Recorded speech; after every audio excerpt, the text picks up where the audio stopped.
there seems to be a problem. Why do you all look worried? We are just discussing an article in this magazine about life and people in the province. I think that is great. Why are you so upset? The article is not good. The writer did not seem to like the province. Or maybe he has never lived in the province. I cannot understand it. If someone writes something so bad, how can it get published? Well, here, Lolo, read it.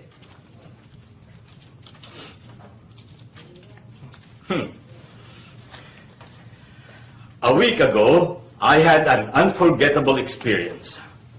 How I wish I could just hit my head against the wall to forget about it, though. I find it extremely discouraging. I went to visit Buslay province. It made me realize that people in the provinces are lazy. They always take siestas, and they work at a very slow pace. On every corner, you would see neighbors chatting around. No wonder most of them end up complaining about their life. There is also a very low standard of education in the provinces. Because of that and the people's attitude towards life, the province has become a place for lazy and hopeless people, for people without dreams. This writer cannot say all these. I know. I really do not like it when he said that we have a low standard of education. We do not. The writer is very arrogant. What do you plan to do about this? If we go to the publisher of this magazine, they will just ignore us because we are just kids. Opo. What? You should not think that way.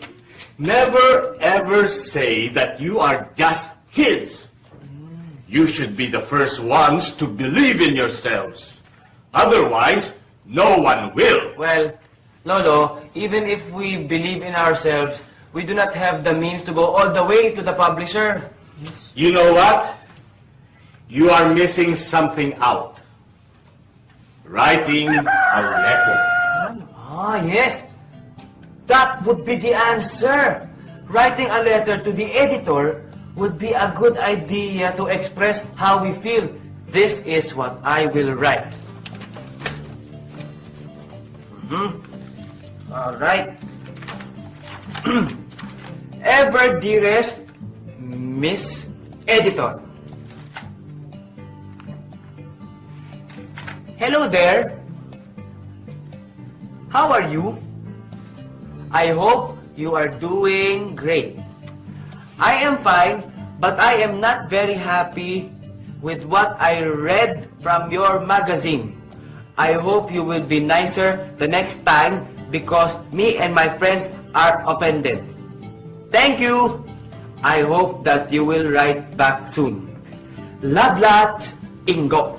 Oh, do not forget to write TCCIC. TCCIC? Take care cause I care. Do you not ever receive letters, Lolo Tomas? Well, actually, I get plenty of letters. I get letters from my children, my grandchildren, from friends. But wait, about that letter. That letter is nice if you are writing to a friend.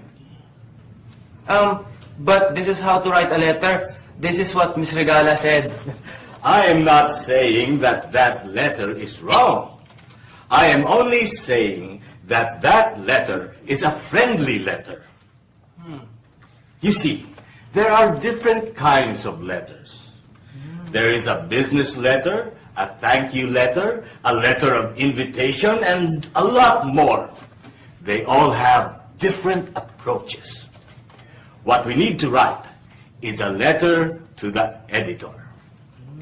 First, you have to know what you want to say.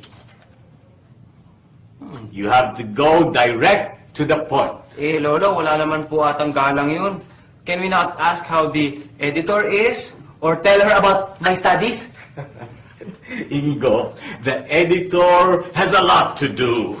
Of course, she would want to have her work done right away. That is right. If she has to read about other things, she may not have enough time for your real message. Exactly. Also, you have to be brief and clear. Right. The editor is a very busy person. So, she needs to know what we want to say right away. So what do we want to say then? Let us start with, we are the readers of your magazine, the young adults. Ah, that sounds great. Go on.